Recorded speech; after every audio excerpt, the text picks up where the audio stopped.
killing more brain cells. We're killing more brain cells with Batwoman bitch mams. Welcome back to the channel. We're here. We're doing another Batwoman bitch mams, bitch woke man review. Now this is episode 3.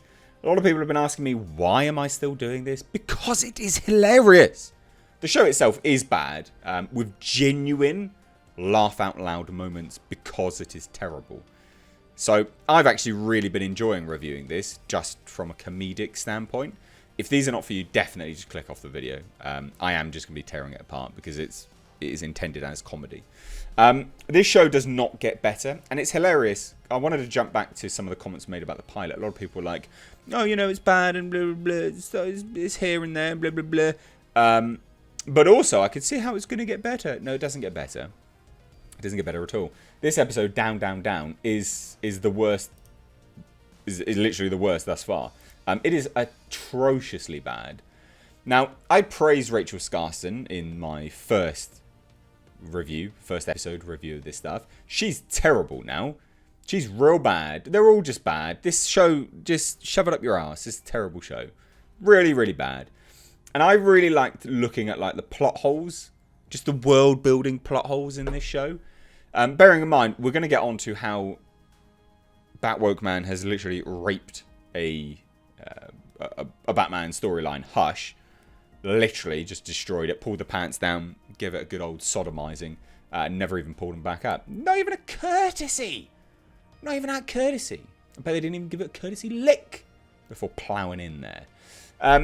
So we're gonna touch on that as well, because Hush, the storyline is appropriated in this. Not only does Bitch Mams appropriate Batman's identity, Batman's clothing, probably Rolex, money, bike, everything, but they also appropriate Batman's storyline.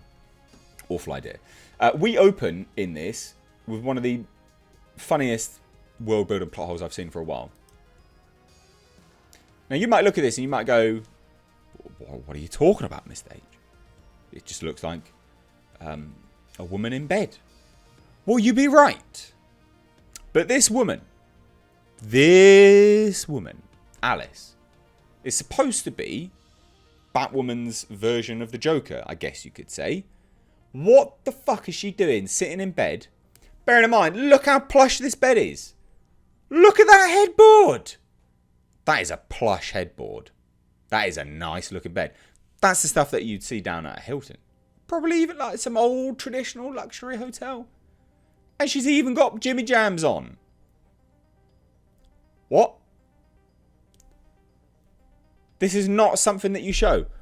Supervillains obviously go to bed. They obviously go to sleep. I don't look at Batman villains and go, right, well, look, the Joker, he obviously goes to bed, but where does the Joker sleep? It's not something that you ever show, because it's never going to end very well. It always looks stupid. This is no exception. Look at this! She's eating Jim Jams, for fuck's sake. So we open with her in bed having a nightmare. Like a nightmare of her being a kid. Okay? And because obviously, if you've watched the first 2 episodes, you'll know that Kate Kane and her sister Beth, aka Alice, were in a car accident. Now, Beth, Alice, and the mother fall down and die. Or supposedly die. Now, she's having a nightmare sequence about this. Few factors involved in this, which are total garbage. One, don't ever show your supervillain wearing pajamas in bed with a real plush headboard. How'd she get this? What is she doing? Secondly, this has been touted in 2 episodes now, episode 2 and episode 3, that the events that she was seeing was 15 years ago. Now, as they're little kids, they look... I don't know much about little kids. I'm terrible with ages, right? But they look around 6 or 8. 15 years ago, you do not look early 20s, love. You might be, but you don't look it. And Ruby Rose definitely does not look early 20s. I don't know who they're fooling, but 15 years ago? No, mate. No. Not only that, I'm thinking to myself, well, how long were they at an academy for? Because there were Ruby Rose, Kate Kane's, Bitch Wokeman's, Bitch Bams, was at some army academy training. How long was she at that for then? 15 years ago? I'm just thinking to myself, it doesn't make sense. Logistically, it doesn't make any sense. So there's this. This is a world-building plot hole, which I find just ludicrous anyway. Never show you supervillains in bed. Super dumb. Doesn't make any sense. Never do it. And then as some weird plot device, and I don't really understand it, Batwoman here, her ex-girlfriend, asks the crows, because she's a crow, to put her on security detail of Batwoman's sister-in-law. And this is what she ends up looking like, right? Now, I saw this, and something instantly popped into my mind. Now, I don't know about you, okay? Because, again, I'm going to give you a minute. I'm going to give you a few seconds. What pops into your mind? What does this person look like? What does this person look like? We've got 10 seconds. Any ideas? Leave them down below. Because what instantly popped into my mind was this.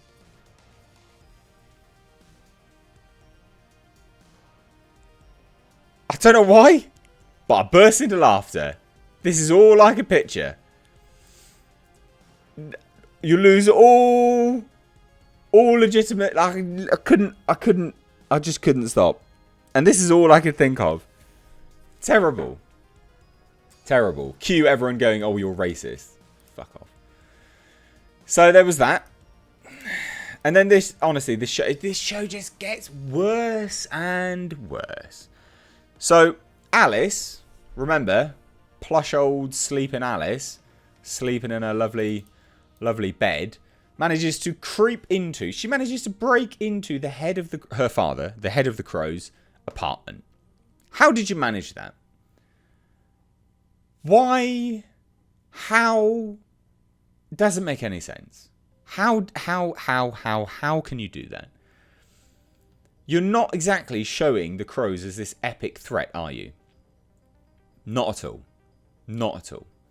But anyway, we're missing the glaring issue about all of this episode. The Hush.